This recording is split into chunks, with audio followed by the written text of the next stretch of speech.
मोदी जी, कैसे हैं आप? हम लोग चाहते थे कि आपके प्रधानमंत्री बनने के बाद आपसे एक बार मिलें। उस समय गंगा जी का आंदोलन चल रहा था।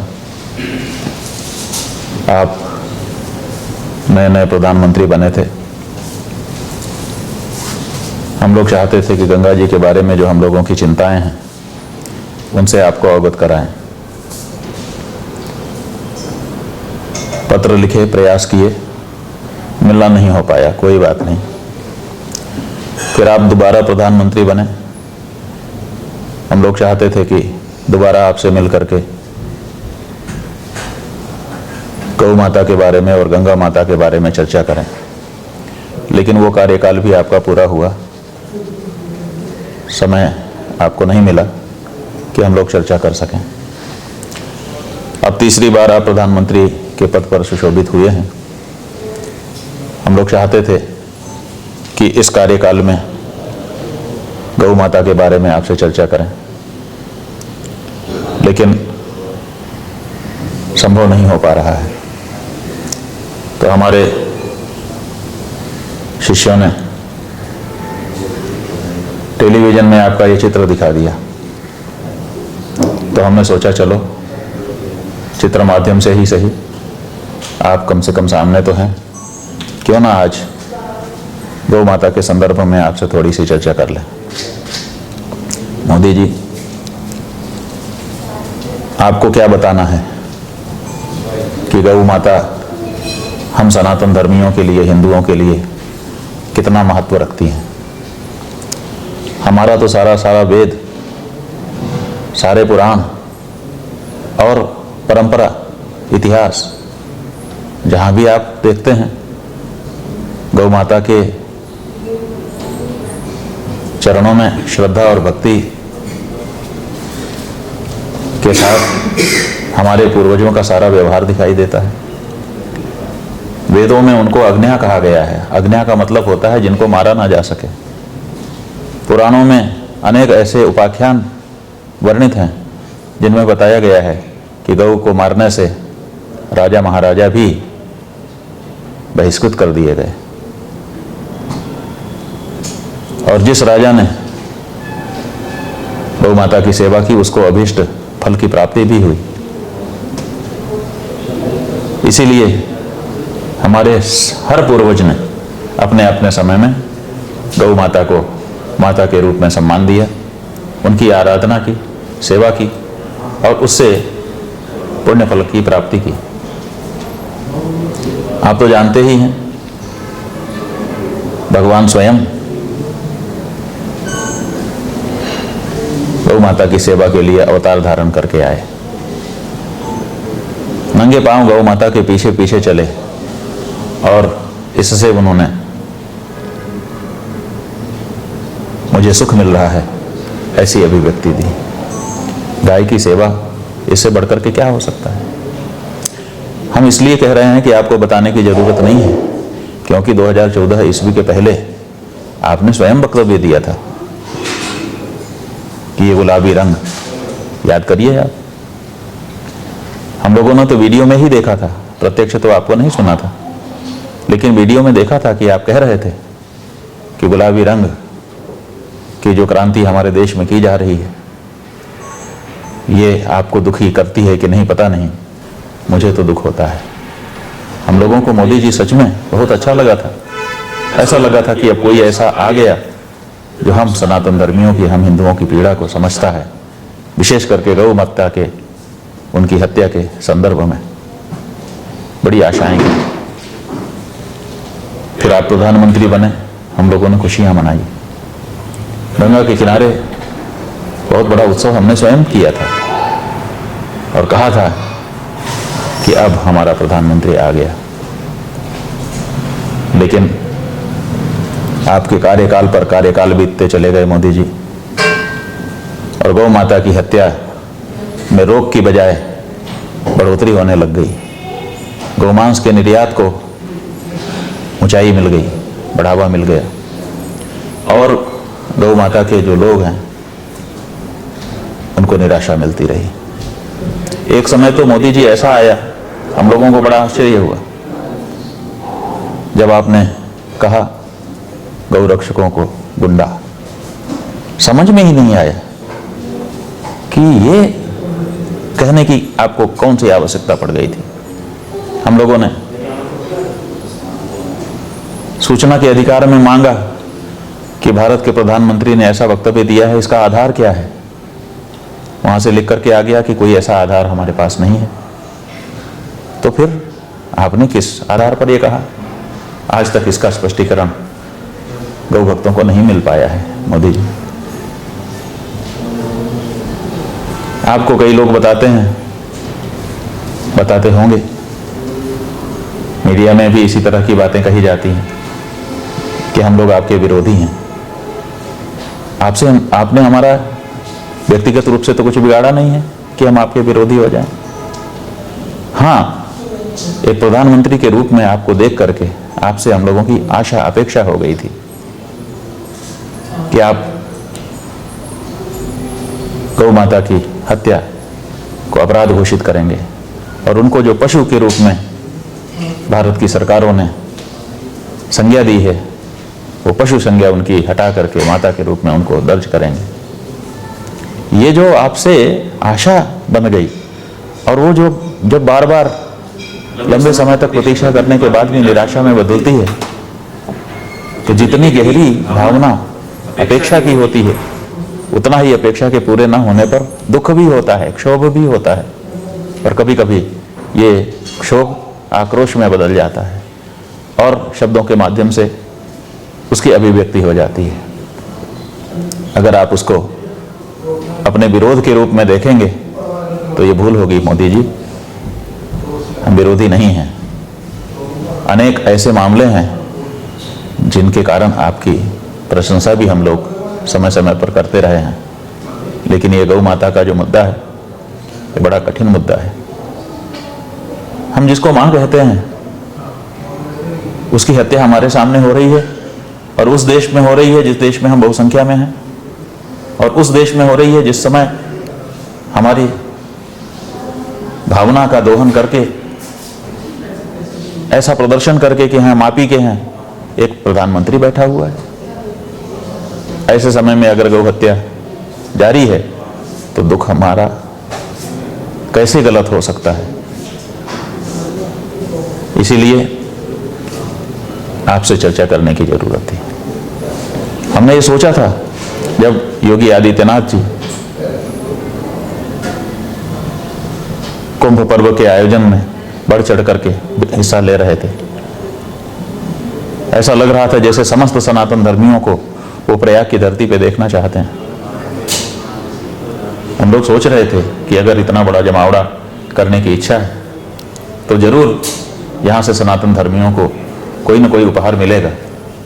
और जैसे कि पहले अनेक नेताओं से हम लोगों की चर्चा हो चुकी थी, हम लोग समझते थे कि कुंभ के अवसर पर सनातन धर्मियों को गौ हत्याबंदी के कानून का एक उपहार केंद्र की और राज्य की सरकार के द्वारा मिलेगा। डबल इंजन की सरकार वो रेलगाड़ी हमारे पास खींच करके लेके आ जाएगी जिस रेलगाड़ी में गौ माता के प्रति उनके प्राणों और प्रतिष्ठा की रक्षा का वचन होगा। लेकिन मोदी जी, नहीं हो पाया। लोग तो बहुत आए, बातें तो बहुत हुई, लेकिन कुछ मिला नहीं हम सनातन धर्मियों को उस कुंभ से। कुंभ में हम जाते हैं, स्नान करते हैं, वहाँ पर हमारी जो धार्मिक भावनाएं हैं उसकी हम पूर्ति करते हैं, उसमें किसी का कोई लेना देना नहीं है। लेकिन जिस तरह से आमंत्रित किया गया और जिस तरह से भाव दिखाया गया, उससे ऐसा लगता था कि वहाँ से कुछ न कुछ मिलेगा। हमने स्वयं वहाँ पर प्रतीक्षा की पूरे 1 महीने, 324 कुंडों का एक यज्ञ मंडप बना करके, उस यज्ञ मंडप में गौ माता के प्राणों और उनकी प्रतिष्ठा की रक्षा के लिए लगभग 1000 से अधिक विद्वानों के माध्यम से 2,61,00,000 से अधिक आहुतियाँ प्रदान की।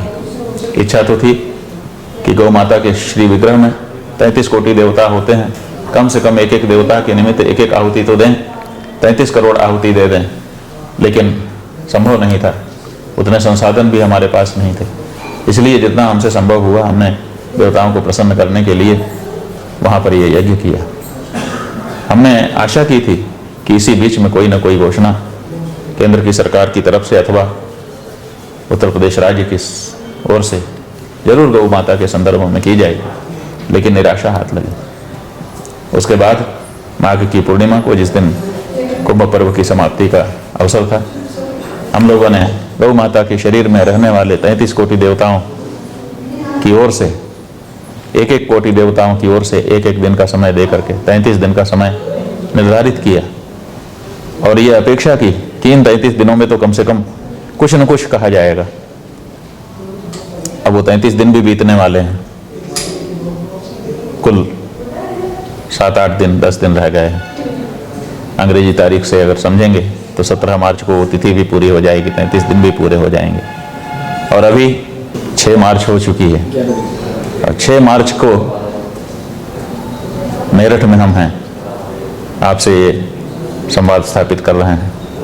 6 मार्च तक अभी तक केंद्र की सरकार की ओर से, दूसरी सरकारों की ओर से, सभी प्रदेशों की सरकारों की ओर से कोई स्पष्टता नहीं आई है। ऐसे में 17 मार्च तक प्रतीक्षा करना, क्योंकि हम लोगों ने घोषणा की है, किया है, उसके बाद लोग हम लोगों से पूछ रहे हैं कि 17 मार्च के बाद आप क्या कर लेंगे, मोदी जी क्या कर लेंगे। यही तो बात है। इसी बात से हम लोग टूट जाते हैं कि आखिर हमारे पास ऐसा कौन सा हथियार है जिसका प्रयोग हम 17 मार्च के बाद कर लेंगे। और हम समझते हैं इसी बात को जानने के कारण आप भी निश्चिंत हैं कि ये क्या कर लेंगे, बोलने दो जो बोल रहे हैं, करने दो जो कर रहे हैं, हमारा क्या बिगाड़ लेंगे। मोदी जी, हम आपका कुछ नहीं बिगाड़ सकते, ना दूसरी जो पार्टियां हैं जिन्होंने 78 साल में राज किया है और गौ माता की हत्या को जारी रखा है, उनका भी कुछ हम नहीं बिगाड़ सकते। आपका भी, आपकी पार्टी का भी, आपकी सरकार का भी कुछ नहीं बिगाड़ सकते, बिल्कुल सही है। लेकिन गौ हत्या के साथ, गौ हत्या के पक्ष में खड़े होने वाली जो पार्टियां हैं, चाहे वो आप हो, आपकी पार्टी हो, चाहे आपके विपक्ष में खड़ी संसद भवन में बैठी पार्टियां हों, किसी भी ऐसी पार्टी को जिसने गौ हत्या के बारे में मौन रखा अथवा समर्थन दिया, कम से कम इतना तो हम कर ही सकते हैं कि उन पार्टियों को अपने हृदय से निकाल दें। तो हमने यही सोचा है कि 17 मार्च 2025 ईस्वी सवेरे सूर्योदय के लगभग समय से हम बैठेंगे प्रतीक्षा करने के लिए, सायंकाल 5 बजे तक प्रतीक्षा करेंगे।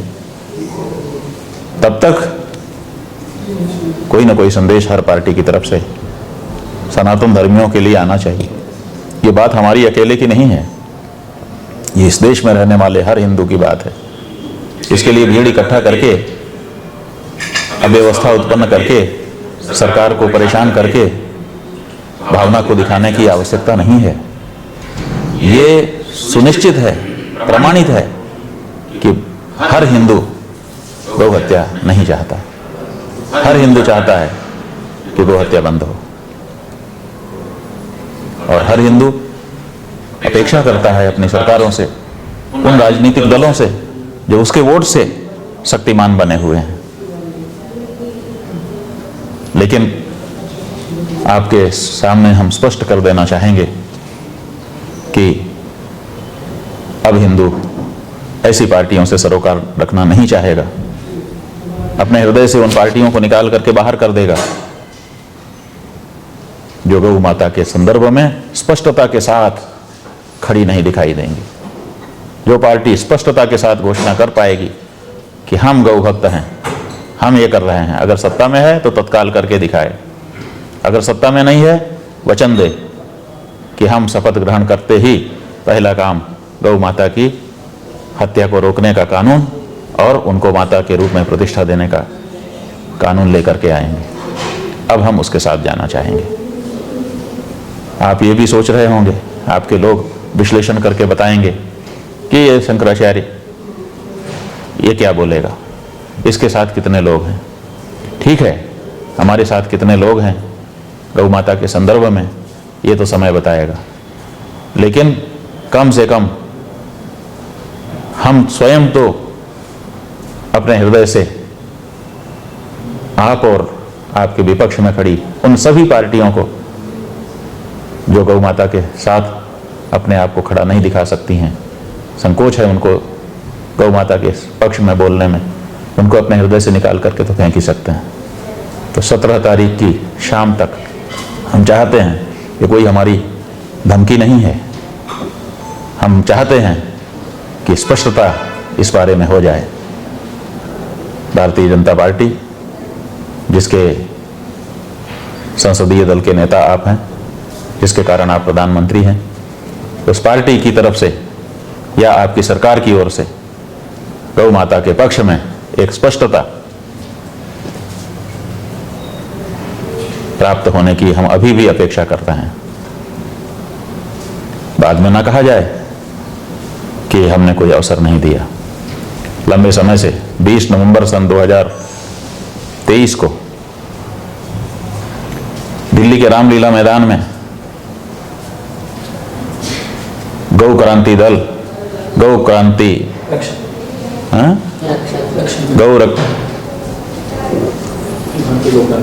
एक अखिल भारतीय गौ क्रांति दल या कोई ऐसे संस्था है, उस संस्था की ओर से, जिसका नेतृत्व गोपाल मणि जी कर रहे हैं, वहाँ पर आंदोलन किया गया था, उसमें हमको बुलाया गया था। हमने उसी समय कहा था कि मोदी जी के पास मौका है, वो गौ माता के संदर्भ में 2 ही मांगे हैं हमारी। कुछ हम उनसे पैसा नहीं मांग रहे हैं, कुछ हम उनसे व्यवस्था नहीं मांग रहे हैं, केवल ये कह रहे हैं कि कानून बना दिया जाए कि देश के बहुसंख्यक हिंदुओं की भावना को देखते हुए गाय को पशु के रूप से हटा करके माता के रूप में प्रतिष्ठापूर्ण स्थान दिया जा रहा है भारत की सरकार की ओर से, और साथ ही साथ उनका प्राण लेने वाले व्यक्ति को मां का प्राण लेने के लिए जो दंड निर्धारित है पहले से, उस दंड से दंडित किया जाएगा। ये बात अगर आप कह देते तो हम लोग आपका दिल खोल करके समर्थन करते, लेकिन 1.5 पौने 2 वर्ष हो गए हैं उस बात को भी, अभी तक इस बारे में कोई प्रगति नहीं हुई है। बीच में आपकी तरफ से कुछ लोग मिले भी थे हमसे, पता नहीं आपने भेजा था कि नहीं, लेकिन उन्होंने कहा कि प्रधानमंत्री जी की तरफ से हम बात कर रहे हैं, आप अपनी बात बताइए। हमने उनको अपनी सब बात बताई थी, और उसके बाद अभी तक कुछ नहीं हुआ। तो हम ये चाहते हैं कि अब इसमें विलंब आप मत करिए, कम से कम गाय के संदर्भ में आप और आपकी पार्टी, आप माने आपकी सरकार और आपकी पार्टी के क्या विचार हैं, इसको स्पष्ट कर दीजिए। और नहीं, अगर कुछ नहीं बोल पाए, ऐसे ही चुप्पी रही, ऐसा ही दिखावा रहा कि कहीं कहीं तो ये वक्तव्य हैं भारतीय जनता पार्टी के नेताओं के कि हम बीफ की कमी नहीं होने देंगे, और कहीं कहीं गाय के साथ का चित्र है, उसकी पूजा आरती करने का भी चित्र है, उसके पक्ष में भी वक्तव्य हैं, तो असल में पार्टी का क्या मानना है? एक तरफ हत्या का समर्थन करती दिखाई देती है, एक तरफ पूजा पाठ का समर्थन करती हुई दिखाई देती है। तो ये जो अनिश्चय है, ये जो भ्रम की स्थिति बनाई गई है, अब ये नहीं चलेगी। अब तो आपको किसी एक पक्ष में स्पष्टता करनी पड़ेगी। आपकी पार्टी भी और जितनी भी विपक्षी पार्टियां हैं, उन सबको भी हम यही बात कह रहे हैं कि अब हर पार्टी को यह स्पष्टता करनी होगी कि आप, जैसे हम गाय को अपनी माई कहते हैं, ऐसे ही माई कह करके हमारे भाई बनना चाहते हैं कि चुप रहकर या गौ हत्या को समर्थन दे करके कसाई की श्रेणी में जाना चाहते हैं? ये बात, भाई या कसाई, अब इसका स्पष्ट होने का समय आ गया। इसलिए आपसे हम अनुरोध करना चाहते हैं कि इस पर विचार करवा लीजिए, और जो भी स्पष्टता हो वो समय पर कर दीजिए। अगर कुछ नहीं बोलेंगे तो हम ये 17 तारीख की शाम 5 बजे दिल्ली के प्रतीक्षा स्थल से घोषणा करने के लिए अभी से कह रहे हैं। यह अवधारणा स्पष्ट हम कर लेंगे कि जो पार्टियां 78 साल से जैसा करती चली आ रही हैं वैसा ही आगे भी करने की मंशा रखती हैं, इसीलिए कुछ नहीं बोल रही हैं। इसका मतलब वो कसाई की श्रेणी में हैं, तो उनसे हम संबंध अपना समाप्त करेंगे। हम स्वयं अपनी घोषणा करेंगे कि हम अब अपना वोट ऐसी पार्टी और ऐसी पार्टी के प्रत्याशियों को नहीं देंगे। अब शंकराचार्य के द्वारा उद्घोषित इस बात को समझ करके कितने सनातन धर्मी हिंदू, कितने गौ प्रेमी उन पार्टियों को, उन प्रत्याशियों को वोट देना छोड़ेंगे, ये तो भविष्य के गर्भ में होगा। लेकिन ये प्रक्रिया चलेगी और उसका अगर कोई नुकसान किसी भी राजनीतिक दल को होता है तो वो राजनीतिक दल ही उस नुकसान के लिए जिम्मेदार होगा, हम नहीं होंगे। क्योंकि हम बहुत पहले से बहुत साफ शब्दों में ये बात हर पार्टी को बता रहे हैं और आज आपसे संवाद स्थापित करके, भले ये आभासी संवाद हमारा आपका हो रहा है, लेकिन कहीं ना कहीं से आपके पास ये पहुंचेगा, ऐसा हम विश्वास रखते हैं। इस आभासी बक्से में बैठकर इतनी देर तक आपने हमारी हर बात को बड़ी शांति से सुना, इसके लिए हम आपको धन्यवाद देना चाहते हैं। हम चाहेंगे कि जब भी आपके कान में हमारी बात जाए आप इस पर विचार करिए और ये मत समझिए कि कोई दुश्मन है, हम क्यों आपके दुश्मन होंगे। और ये भी मत समझिए जो प्रचार किया जाता है कि ये किसी पार्टी की प्रेरणा पर अपनी बात कहते हैं, हम किसी पार्टी से प्रेरित नहीं हैं। जब आपकी सत्ताधारी पार्टी हमको प्रेरित नहीं कर पाई तो जो सत्ता में नहीं है ऐसी पार्टियां क्या हमको प्रेरणा देंगी। इसलिए किसी पार्टी की प्रेरणा की बात नहीं है, ये सनातन धर्मी हिंदुओं की आवाज़ है जिसको कोई स्पष्टता के साथ बोल नहीं पा रहा था। हमने ये बीड़ा उठाया कि हम इस बात को साफ साफ बोलेंगे। तो करोड़ों करोड़ सनातन धर्मियों के हृदय की जो आवाज़ है उसको स्वर देने का काम हम कर रहे हैं और आपके विरुद्ध नहीं है। आप जिस दिन ये कानून लेकर के आएंगे राजनीतिक रूप से भी आपको फायदा होगा। जो भी पार्टी ये लेकर के आएगी राजनीतिक रूप से उसको लाभ होगा और जो पारलौकिक एक व्यवस्था है सनातन धर्म में, हिंदू धर्म में, कि यहाँ पर प्रत्येक व्यक्ति को अपना लेखा जोखा यमराज के दरबार में देना पड़ता है, उस दृष्टि से भी देखेंगे तो प्रत्येक सनातन धर्मी हिंदू के पारलौकिक अभ्युदय का भी ये कारण बनने वाला है। इसलिए लौकिक और पारलौकिक दोनों तरह के लाभ गौ माता के प्राण और उनकी प्रतिष्ठा की रक्षा में है। ये बात स्पष्ट करते हुए हम आपसे अनुरोध करना चाहेंगे कि अवसर को समझिए और गौ माता के संदर्भ में जो भी सरकार की या पार्टी की विचारधारा है, मंतव्य है, उसको स्पष्ट रूप से सार्वजनिक कर दीजिए। नहीं करने पर हम समझ लेंगे कि सार्वजनिक हो गया कि आप गौ माता के साथ नहीं खड़े हैं। आपका अभ्युदय हो, आप स्वस्थ रहें और आपके जो अच्छे कार्य हैं उनको गति दे सकें, यही शुभकामना करते हुए आज के लिए विराम दें।